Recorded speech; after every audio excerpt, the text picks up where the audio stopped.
बिस्मिल्लाहिर्रहमानिर्रहीम। अस्सलाम वालेकुम। दोस्तों, सिंध पुलिस में 25,000 जो वैकेंसीज़ अनाउंस होनी हैं, उसके हवाले से आज आईजी साहब की मीटिंग हुई है। किसको वैकेंसी देनी है और किस तरह उसका प्रोसेस होगा, कितने महीने में कंप्लीट होगी, आज सब इस मीटिंग में डिस्कस किया गया है। तो आज की मीटिंग में जो जो बातें हुई हैं इस भर्ती के हवाले से कि कितने टुकड़ों में ये भर्ती आएगी, 25,000 एक साथ तो नहीं आएगी ज़ाहिर है, तो कितने हिस्सों में ये वैकेंसी आएगी, तो ये आप लोगों के साथ शेयर करूँगा और मीटिंग के जो पॉइंट्स हैं वो भी आप लोगों के साथ शेयर करूँगा। तो दोस्तों, ये पॉइंट्स हैं जो आज मीटिंग में हुए थे। ये 13 मार्च की मीटिंग हुई है कराची में सीपीओ में। तो इसमें लिखा है 25,000 पुलिस एहलकारों की भर्ती के हवाले से इजलास, कराची 13 मार्च 2024। आईजी सिंध रिफ़त मुख्तार राजा की ज़ेर सदारत सिंध में 25,000 पुलिस एहलकारों की भर्ती के हवाले से मुतालिक इजलास में IBA सखर के vice chancellor professor doctor Asif Ahmed Shaikh की क़यादत में 5 रुकनी वफ़द ने शिरकत की।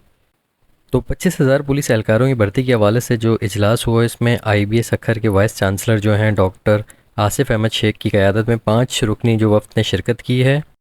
आगे लिखा है कि इस मौके पर IBA सखर की जानिब से सिंध पुलिस में रिक्रूटमेंट और इसके तहत 2 मराहिल पर मुश्तमिल इम्तहानात और इसके तरीक़ेकार पर इजलास को ब्रीफिंग दी। तो इसमें इन्होंने ब्रीफिंग दी है IBA सखर ने कि उनको 2 मराहिल जो हैं, वैसे 2 मराहिल, एक फ़िज़िकल होता है और रिटर्न होता है, उसी के हवाले से इन्होंने ब्रीफिंग दी है। इसके बाद लिखा है इजलास को भर्ती के अमल के हवाले से सिंध पुलिस और IBA सखर के दरमियान बाहम रवाबत के लिए मुश्तरका कोऑर्डिनेट्स कमेटी के क़याम और इसके इगराज मकासद के बारे में बताया गया। तो भर्ती के हवाले से पुलिस और IBA सखर के दरमियान एक मुश्तरका कोऑर्डिनेट्स कमेटी के क़याम के बारे में बताया और इसके जो मकासद हैं उनके बारे में इन्होंने बताया है। तो इजलास को इन्होंने जो बातें बताई हैं, इसमें इन्होंने लिखा है कि इजलास को बताया गया कि अंदरूने 6 माह 3 मराहिल में मतलूबा पुलिस रिक्रूटमेंट को IBA सखर मुकम्मल करेगा। यानी 6 माह के अंदर अंदर 25,000 जो वैकेंसी है उसको 3 मराहिल में मुकम्मल करेंगे।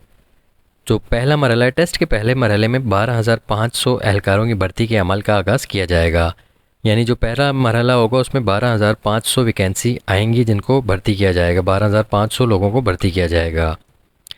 इसके बाद इन्होंने लिखा है पुलिस रिक्रूटमेंट के इम्तहानात 2 मरहलों पर मुश्तमिल होंगे, जिसमें पहला मरहला फ़िज़िकल यानी जिस्मानी, जबकि दूसरा तहरीरी इम्तहान होगा। तो पहला आप लोगों का फ़िज़िकल टेस्ट होगा पहला मरहला, और दूसरा जो है वो रिटर्न टेस्ट होगा यानी तहरीरी इम्तहान। तो ये 2 मरहलों पर आप लोग का टेस्ट होगा। इसके बाद उन्होंने लिखा है इम्तहानी मराकज़ के लिए सिक्योरिटी और डॉक्टर समेत तभी अमले की फ़राहमी पुलिस करेगी। यानी जहाँ भी आप लोगों को सेंटर पड़ेगा फ़िज़िकल टेस्ट के लिए या फिर रिटर्न टेस्ट के लिए, तो वहाँ पे आप लोग की जो सिक्योरिटी होगी तो उसका जो काम है वो पुलिस का काम है। IB उसकी ज़िम्मेदारी नहीं लेगी, वहाँ की सिक्योरिटी पुलिस प्रोवाइड करेगी।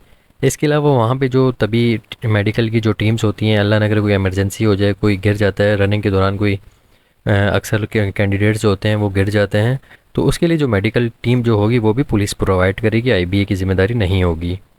इसके बाद लिखा है IG सिंध ने कहा है कि पॉलिसिंग के लिए दरकार तकाज़ों के पेश नज़र सूबे सिंध के लिए पुलिस एहलकारों की भर्ती इंतहाई ज़रूरी है। इसके बाद लिखा है कि इनका कहना था कि पुलिस रिक्रूटमेंट को शफाफ और गैर जानिबदार बनाने के लिए तमाम तर इक़दाम किए जाएंगे। तो मेरिट के हवाले से इन्होंने बताया कि अहलियत की बुनियाद पर पुलिस रिक्रूटमेंट मेरी तरजीहात हैं। आगे इन्होंने कहा है कि सिंध पुलिस की अफरादी क़ुव्वत में इजाफ़ा वक्त की ज़रूरत है। तो इन्होंने भर्ती को इंतहाई ज़रूरी बताया है और कहा है कि इस वक्त पुलिस में रिक्रूटमेंट की बहुत ज़्यादा ज़रूरत है। आगे इसमें लिखा है कि सिंध पुलिस में भर्ती के इस अमल की तकमील से सूबे के हज़ारों नौजवानों को रोज़गार के मौक़े मैसर आ सकेंगे। यानी सूबे में जो बेरोज़गार नौजवान हैं उनको रोज़गार के मौक़े हासिल होंगे। इसके बाद इन्होंने लिखा है कि सिंध पुलिस को ताज़ा दम कमक मिलने से जराइम के ख़िलाफ़ पुलिस कार्रवाइयों और एक्शंस को मज़ीद तक़वियत मिलेगी। यानी पुलिस में जो कमक यानी नई भर्ती की जाएगी, जो सपोर्ट पुलिस को मिलेगी, इन्फोर्समेंट जो होगी, उसमें पुलिस की कार्रवाइयों और एक्शंस को मज़ीद तक़वियत मिलेगी। तो लास्ट में लिखा है कि इजलास में DIGs quarters establishment, AIGs operation और एडमिन शरीक हुए।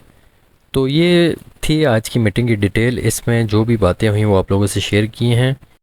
तो इंशाल्लाह पहले मरहले में 12,500 वैकेंसी ये जल्द से जल्द अनाउंस की जाएंगी और ये IBA सखर की तरफ से अनाउंस की जाएंगी। तो आप लोग अपनी तैयारी कंप्लीट करना, अपने डॉक्यूमेंट्स कंप्लीट रखना, डोमिसाइल PRC, मैट्रिक की मार्कशीट, सर्टिफिकेट, NIC, और अपने फ़िज़िकल टेस्ट की तैयारी करना रनिंग के लिए, और अपनी जो चेस्ट मेजरमेंट है उसको कंप्लीट करना, हाइट को ओके रखना। तो ये जो ज़रूरी चीज़ें वो आप लोगों से शेयर की हैं। बाकी अल्लाह पाक आपके हक़ में बेहतर करे, अल्लाह पाक आप सबको कामयाब करे। अपना बहुत ख्याल रखना, दुआओं में याद रखना। अल्लाह हाफ़िज़।